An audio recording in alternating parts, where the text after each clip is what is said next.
Hello viewers, আজকে class 12 এর অর্থাৎ দ্বাদশ শ্রেণীর সেমিস্টার 4 এর অটোমোবাইল সাবজেক্টের প্রশ্ন নিয়ে আলোচনা করব। আমরা আলোচনা করব সেমিস্টার 4 এর যে দুটি চ্যাপ্টার আছে, সাসপেনশন সিস্টেম ও অটো ইলেকট্রিক্যাল। আজকে শুরু করব অটো ইলেকট্রিক্যালের 7 নম্বর সেশন। এই সেশনে আছে circuit diagram of starting system of automobile and checking of starter circuit. বাংলাটা দেখো, অটোমোবাইলের স্টার্টিং সিস্টেমের সার্কিট ডায়াগ্রাম এবং স্টার্টার সার্কিট পরীক্ষা করা। এখান থেকে আমরা দেখব যে ডেসক্রিপটিভ প্রশ্ন ও শর্ট প্রশ্ন। আমরা প্রশ্ন শুরু করার আগে যারা এখনো আগের ভিডিওগুলো দেখোনি, ডেসক্রিপশনে লিংক দেওয়া আছে, সেখান থেকে তোমরা আগের ভিডিওগুলো দেখতে পারো। এবং যদি ভিডিওগুলো ভালো লেগে থাকে তাহলে চ্যানেলটিকে সাবস্ক্রাইব করবে এবং বন্ধুদের সঙ্গে শেয়ার করে দেবে। সঙ্গে বেল আইকনটি অন করে নেবে যাতে এরকম ডেলি আপডেট তোমরা পেতে থাকো। চলো প্রশ্নগুলো শুরু করি। প্রথমে দেখো সংক্ষিপ্ত প্রশ্ন উত্তর। প্রথম প্রশ্ন আছে এই সেশন থেকে যে অটোমোবাইল স্টার্টিং সিস্টেমে সার্কিট ডায়াগ্রামের গুরুত্ব ও স্টার্টার সার্কিট পরীক্ষা করার প্রয়োজনীয়তা ব্যাখ্যা করো। এরকম ধরনের প্রশ্ন যদি থাকে তাহলে আমাদের উত্তরটা কিরকম হবে দেখো। যে গুরুত্ব যদি বলি তাহলে সিস্টেম বোঝার সুবিধা, স্টার্টিং সিস্টেম বোঝার সুবিধাতে তাহলে কি আছে, স্টার্টিং সিস্টেমের প্রতিটি অংশ, ব্যাটারি, স্টার্টার মোটর, সলোনয়েড, ইগনিশন সুইচের সংযোগ কেমন তা বুঝতে সার্কিট ডায়াগ্রাম খুবই গুরুত্বপূর্ণ। 2, ত্রুটি দ্রুত শনাক্ত করা। সার্কিটে কোথায় ভোল্টেজ ড্রপ, শর্ট বা ওপেন সার্কিট হতে পারে তা ডায়াগ্রামের সাহায্যে সহজে শনাক্ত করা যায়। 3 নম্বর, সঠিক সার্ভিসিং ও repair. Starter motor, solenoid, fuse, relay ইত্যাদি অবস্থান ও সংযোগে জানা থাকায় রিপেয়ারের কাজ দ্রুত হয়।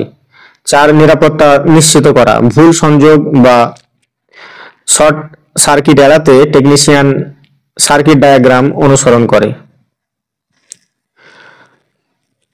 তাহলে আমরা এই চারটা পয়েন্ট আমরা এখানে উল্লেখ করলাম যে স্টার্টিং সিস্টেমের সার্কিট ডায়াগ্রামের গুরুত্ব। এবার 2 নম্বর প্রশ্ন দেখো যে একটি ভারতীয় গাড়ির স্টার্টিং সিস্টেমের সার্কিট ডায়াগ্রাম আঁকো। এরকম ধরনের প্রশ্ন থাকলে আমরা শুধুমাত্র টেক্সট বেসড ডায়াগ্রাম আঁকবো, এখানে কোনো চিত্র অঙ্কন করব না। প্রথমে আমরা এখানে ইগনিশন সুইচ, তারপরে ব্যাটারি, মেন সুইচ থেকে পজিটিভে স্টার্টার মোটর, আবার এদিকে তোমার স্টার্টার রিলে, সলোনয়েড কয়েল থেকে স্টার্টার মোটর, তারপরে ইঞ্জিনে। এরপরে দেখো 3 নম্বর প্রশ্ন, স্টার্টিং সার্কিট পরীক্ষার পদ্ধতি ব্যাখ্যা করতে বলেছি। তাহলে স্টার্টিং সার্কিট পরীক্ষার পদ্ধতি যদি ব্যাখ্যা করি তাহলে আমাকে এখানে ব্যাটারির পরীক্ষা উল্লেখ করতে হবে, ফিউজ ও রিলে পরীক্ষা উল্লেখ করতে হবে, ইগনিশন সুইচ পরীক্ষা, সলোনয়েড পরীক্ষা, স্টার্টার মোটর পরীক্ষা, কেবল ও গ্রাউন্ড পরীক্ষা। তাহলে পয়েন্টগুলো একবার দেখে নাও যে প্রথমে ব্যাটারি পরীক্ষা কিভাবে করব। ব্যাটারি ভোল্টেজে 12.4 ভোল্ট এর নিচে হলে স্টার্টার ঘুরবে না। টার্মিনাল পরিষ্কার ও টাইট আছে কিনা দেখো। ফিউজ ও রিলে পরীক্ষা তারপরে করব। তারপরে স্টার্টার রিলে ক্লিক করছে কিনা তা দেখতে হবে। আর ফিউজ ওপেন বা ব্লো হয়েছে কিনা পরীক্ষা করতে হবে। তারপরে ইগনিশন সুইচ থেকে স্টার্টার পজিশনে ভোল্টেজ আউটপুট আসছে কিনা মাল্টিমিটারে দেখতে হবে। এরপরে সলোনয়েড পরীক্ষা, সলোনয়েডের ভোল্টেজ পৌঁছাচ্ছে কিনা চেক করতে হবে। সলোনয়েড ক্লিক করছে কিনা শুনতে হবে। এরপরে স্টার্টার মোটর পরীক্ষা, সরাসরি ব্যাটারি থেকে জাম্প করে মোটর ঘরে কিনা দেখতে হবে। ব্রাশ, কমিউনিকেটর বা বুশিং ক্ষতিগ্রস্ত হলে মোটর ঘুরবে না। কেবল বা গ্রাউন্ড পরীক্ষা, এখানে গ্রাউন্ড স্ট্র্যাপ ঢিলা বা জং ধরা হলে স্টার্টার ঘুরতে সমস্যা হবে, ভোল্টেজ ড্রপ তারপরে টেস্ট করতে হবে। এরপরে দেখো 4 নম্বরের প্রশ্ন, স্টার্টিং সার্কিটে ঘটে যেতে পারে এমন বিভিন্ন ত্রুটি, তাদের কারণ ও প্রতিকার। যদি স্টার্টার সার্কিটে যদি কোনো ত্রুটি ঘটে তার কারণটা কি এবং কিভাবে তার সমাধান করব। দেখো এখানে তোমাদের এত বড় দেবে না, প্রত্যেকটা হয়তো যে কোনো দুটো পয়েন্ট উল্লেখ করে দিল যে ব্যাটারি সংক্রান্ত ত্রুটি যদি হয় বা ফিউজ বা রিলে ত্রুটি যদি হয় তার প্রতিকার কিভাবে করবে এভাবে দুটো উল্লেখ করে দেবে। কিন্তু এখানে অনেকগুলো পয়েন্ট আমরা উল্লেখ করেছি, এই অনেকগুলো ত্রুটি উল্লেখ করেছি। প্রথমে দেখো ব্যাটারি সংক্রান্ত ত্রুটি যদি হয় যে স্টার্টার ঘোরে না, তাহলে কি হবে, ব্যাটারি ডিসচার্জ বা টার্মিনাল ঢিলা এরকম আমাদের বুঝে নিতে হবে। এবং এর প্রতিকার কি করবে, ব্যাটারি চার্জ করতে হবে, টার্মিনাল পরিষ্কার বা টাইট করতে হবে। এরপরে ফিউজ বা রিলে ত্রুটি কিরকম ধরনের হতে পারে, যে স্টার্টারে পাওয়ার যাচ্ছে না, তাহলে তার কারণ হতে পারে যে ফিউজ গুলো বা রিলে নষ্ট। তার প্রতিকার করতে হবে যে ফিউজ পরিবর্তন বা রিলে পরীক্ষা করে বদলানো। ইগনিশন সুইচ ত্রুটি যদি হয়, এমন হয় যে স্টার্টার মোডে ক্র্যাঙ্ক হয় না, তখন কারণ কি হতে পারে, যে সুইচের কন্ট্যাক্ট নষ্ট, এমন হতে পারে কারণটা, এবং তার প্রতিকার হবে ইগনিশন সুইচ রিপেয়ার বা রিপ্লেস করতে হবে। এরপরে সলিনয়েডের ত্রুটি যদি হয়, সলিনয়েড ক্লিক করে কিন্তু মোটর ঘোরে না, সলিনয়েড হয়তো ক্লিক করছে কিন্তু মোটর ঘুরছে না, তখন তার কারণ হতে পারে যে কন্ট্যাক্ট বার্ন বা কয়েল ওপেন, এরকম ধরনের কারণ হতে পারে। প্রতিকার হবে সলিনয়েড রিপেয়ার বা রিপ্লেস। এরপরে স্টার্টার মোটর ত্রুটি, এরকম যদি হয় তাহলে মোটর স্লো ঘোরে কিন্তু ইঞ্জিন ঘোরে না, এরকম ধরনের যদি ত্রুটি হয় তাহলে ব্রাশ ক্ষয়, বুশিং জ্যাম, বা যদি মোটর ইঞ্জিন যদি না ঘোরে তাহলে পিনিয়ন গিয়ার স্লিপ, এরকম ধরনের হতে পারে কারণটা। তার প্রতিকার আমরা করব ব্রাশ পরিবর্তন। প্রথমটার যদি মোটর স্লো ঘোরে তার প্রতিকারটা করব ব্রাশ পরিবর্তন বা ওভারহল। আর যদি ইঞ্জিন না ঘোরে তাহলে কিন্তু ব্যান্ডিক্স অ্যাসেম্বলি পরিবর্তন। এরপরে দেখো ওয়্যারিং বা গ্রাউন্ড ত্রুটি, এরকম লুজ কানেকশন যদি হয়ে যায় তাহলে তার কারণ হতে পারে ঢিলা বা জং ধরা, তখন তাকে পরিষ্কার করতে হবে বা টাইট দিতে হবে। আরেকটা ত্রুটি যদি হয় যে উচ্চ ভোল্টেজ ড্রপ হচ্ছে, হাই ভোল্টেজ ড্রপ যদি হয় তাহলে কেবল ক্ষতিগ্রস্ত আছে, এটা আমাদেরকে কারণ বুঝতে হবে এবং তার প্রতিকার হিসাবে, তার সমাধান হিসাবে কেবল পরিবর্তন করে দিতে হবে। এরপরে দেখো 5 নম্বরের প্রশ্ন, স্টার্টিং সিস্টেম কি। যদি এরকম ধরনের প্রশ্ন দেয় যে স্টার্টিং সিস্টেম কি, এর প্রধান উপাদানগুলো লিখো, তাহলে তখন আমরা এর উত্তর হবে যে স্টার্টিং সিস্টেম হলো এমন একটি ব্যবস্থা যা ইঞ্জিনকে প্রথমে ঘোরানোর জন্য বিদ্যুৎ সরবরাহ করে, ব্যাটারি থেকে শক্তি নিয়ে স্টার্টার মোটর ইঞ্জিনকে ঘোরায় এবং ইঞ্জিন শুরু হয়ে গেলে সিস্টেম স্বয়ংক্রিয়ভাবে বন্ধ হয়ে যায়। প্রধান উপাদানগুলো বলেছে কি, প্রধান উপাদানগুলো হচ্ছে battery, starting switch, ignition switch, starter relay, solenoid, starter motor, Bendix drive, cable বা গ্রাউন্ড সংযোগ। তোমাদের এই প্রশ্নটা কিন্তু খুব ইম্পর্টেন্ট। এরপরে 6 নম্বর প্রশ্ন দেখো, যে স্টার্টার মোটরের কাজ ব্যাখ্যা করো। এরকম ধরনের প্রশ্ন আসলে যদি ব্যাখ্যা করতে বলে তাহলে লিখবে যে স্টার্টার মোটর ব্যাটারির শক্তিকে মেকানিক্যাল রোটেশন বা ঘূর্ণনে রূপান্তর করে ইঞ্জিনে ক্র্যাঙ্কশ্যাফট ঘোরায়। এর ফলে ইঞ্জিন কম্প্রেশন ও ইগনিশন শুরু হয় এবং ইঞ্জিন চালু হয়। স্টার্টার সলিনয়েডের কাজ কি? স্টার্টার সলিনয়েডের কাজ হচ্ছে, প্রধান দুটি কাজ হচ্ছে যে ইগনিশন সুইচ থেকে লো কারেন্ট সিগন্যাল পেয়ে ব্যাটারি থেকে হাই কারেন্ট স্টার্টার মোটরে পাঠানো। আর 2 নম্বর হচ্ছে পিনিয়ন গিয়ারকে ফ্লাই হুইলে যুক্ত করানো। এরপরে 7 নম্বরে দেখো, 7 নম্বর হচ্ছে যে ব্যান্ডিক্স ড্রাইভ কি, এর কাজ কি। ব্যান্ডিক্স ড্রাইভ বা পিনিয়ন গিয়ার হলো স্টার্টার মোটরের এমন ব্যবস্থা যা মোটর ঘুরলে পিনিয়ন গিয়ারকে ফ্লাই হুইলে যুক্ত করে এবং ইঞ্জিন চালু হয়ে গেলে স্বয়ংক্রিয়ভাবে বিচ্ছিন্ন হয়। এরপরে 8 নম্বর প্রশ্ন দেখো, 8 নম্বর প্রশ্ন হচ্ছে যে স্টার্টিং সার্কিটে ভোল্টেজ ড্রপ টেস্ট কি, কেন করা হয় এই ভোল্টেজ ড্রপ টেস্ট? যখন উত্তর হবে যে যখন স্টার্টার মোটরে ঘোরে তখন কেবল ও সংযোগে স্বাভাবিকভাবে চেয়ে বেশি ভোল্টেজ পড়ে কিনা তা পরীক্ষা করা হয়, এটাই ভোল্টেজ ড্রপ টেস্ট। কেন করা হয়? কারণ হচ্ছে যে কেবল ঢিলা বা জং ধরা কিনা, আর ওভারলোড রয়েছে কিনা, মোটর অতিরিক্ত কারেন্ট টানছে কিনা, এগুলো আমাদের দেখতে হবে। 9 নম্বর প্রশ্ন, যে স্টার্টার সার্কিটে রিলে ব্যবহার করা হয় কেন? ইগনিশন সুইচের কারেন্ট কম থাকে, স্টার্টার মোটর চালাতে বেশি কারেন্ট দরকার, সেই জন্য রিলে ইগনিশন সুইচ ও স্টার্টার মোটরের মধ্যে একটি নিয়ন্ত্রণ ব্যবস্থা হিসাবে ব্যবহৃত হয়। এরপর 10 নম্বর প্রশ্ন, স্টার্টার মোটর ঘোরে কিন্তু ইঞ্জিন স্টার্ট হয় না, সম্ভাব্য কারণ কি হতে পারে? যে এরকম ধরনের যদি আমাদের হয় যে স্টার্টার মোটরে ঘরে কিন্তু ইঞ্জিন স্টার্ট হয় না, এর সম্ভাব্য কারণ হতে পারে যে বেন্ডিশ ড্রপ স্লিপ করছে, পিনিয়ন গিয়ারের দাঁত ক্ষতিগ্রস্ত, ফ্লাইহুইলের গিয়ার ক্ষতিগ্রস্ত, ইঞ্জিনের কম্প্রেশন লো, আর ফুয়েল সাপ্লাই বা ইগনিশনের সমস্যা। এরকম ধরনের আমাদের কারণটা বুঝতে হবে যে এরকম ধরনের যদি ইঞ্জিন স্টার্ট না হয়। এরপরে 11 নম্বর প্রশ্ন, স্টার্টার মোটর স্লো ঘোরে, এর কারণ কি? এটা হচ্ছে কারণ। এর কারণ কি? এর কারণ হচ্ছে, দেখো, এর কারণ হতে পারে যে ব্যাটারির ডিসচার্জ কম, ব্যাটারির চার্জ কম, কেবল ঢিলা বা ক্ষতিগ্রস্ত, স্টার্টার মোটরের বুশিং পড়া, ব্রাশ ক্ষয় হয়ে গেছে, বা ইন্টারনাল শর্ট সার্কিট। এই ধরনের সমস্যাগুলো আমাদের বুঝতে হবে, কারণ হতে পারে। 12 নম্বর দেখো, স্টার্টার সার্কিটে পরীক্ষা করার সময় কি কি নিরাপত্তা সতর্কতা মেনে চলা উচিত? এই ধরনের প্রশ্ন কিন্তু তোমার প্র্যাকটিক্যালেও করতে পারে, বাইরের এক্সটার্নাল এসে বা এরকম ধরনের পরীক্ষায় আসতে পারে। কি কি সতর্কতা অবলম্বন করা উচিত? 1 নম্বর হচ্ছে যে ব্যাটারির সংযোগ ঢিলা থাকলে ঠিক করতে হবে। মোটর সরঞ্জাম, এই মেটাল সরঞ্জাম ব্যাটারি টার্মিনালে ছোঁয়া যাবে না। গাড়ির নিউট্রাল বা পার্ক মোডে রাখতে হবে। আর চাকা চক দিয়ে আটকাতে হবে। আর শর্ট সার্কিট এড়াতে রিং বা ঘড়ি খুলে কাজ করতে হবে।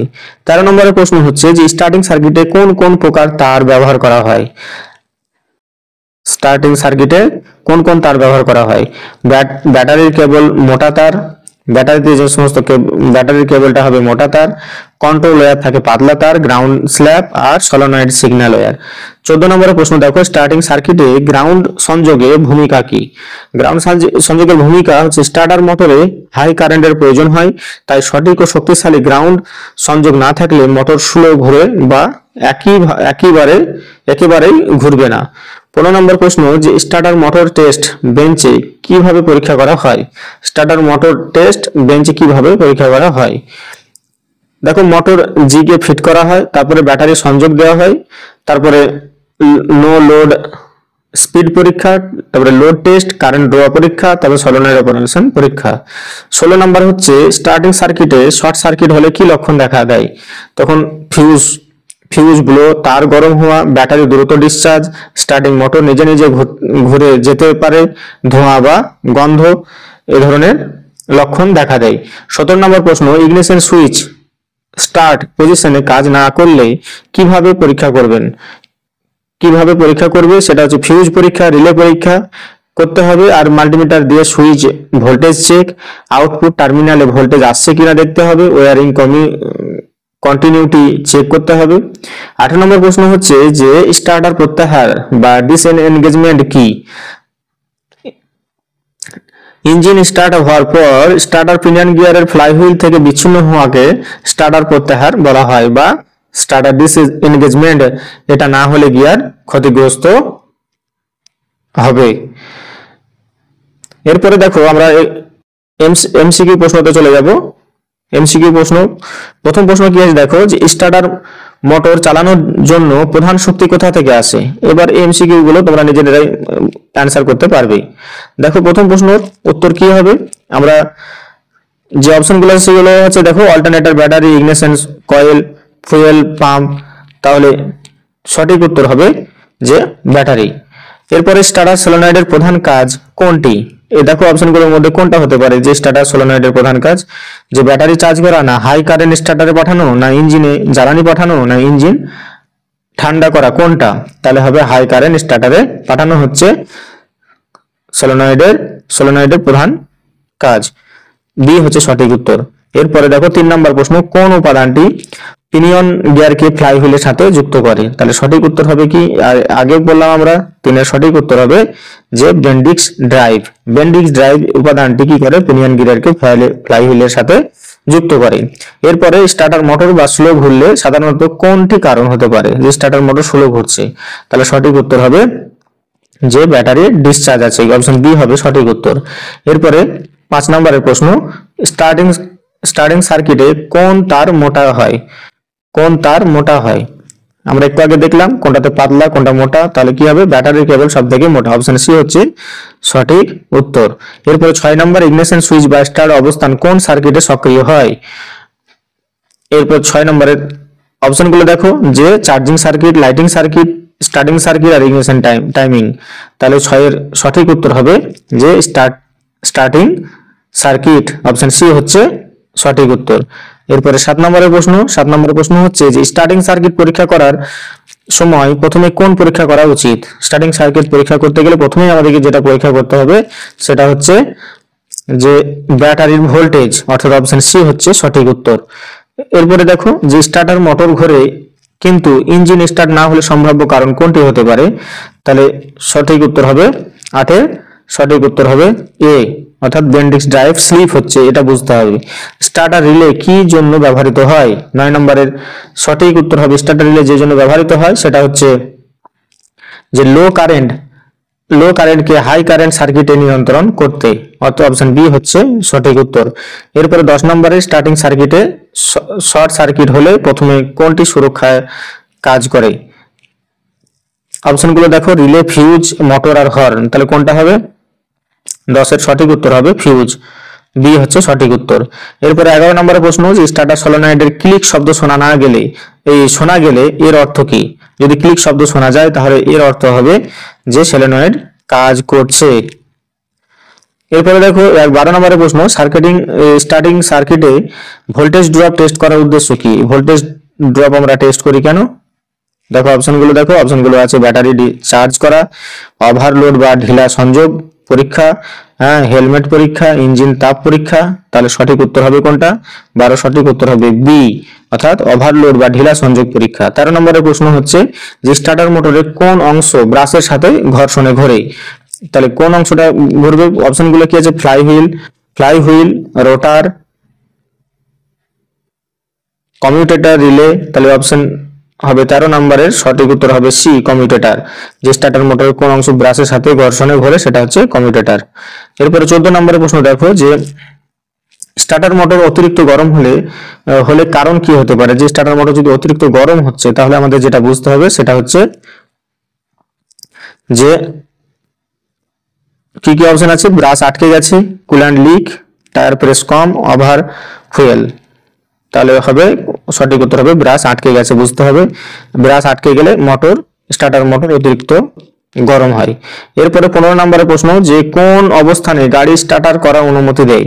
কোন অবস্থানে গাড়ি স্টার্ট করার অনুমতি দেয়। 15 সঠিক উত্তর হবে এ, অর্থাৎ যে পার্ক ও নিউট্রাল অবস্থানে গাড়ি স্টার্ট করার অনুমতি দেয়। এগুলো আমরা মোটরসাইকেলেও দেখেছি যে নিউট্রাল হলে আমরা গাড়ি চালাবার জন্য এটাকে অনুমতি দেয়।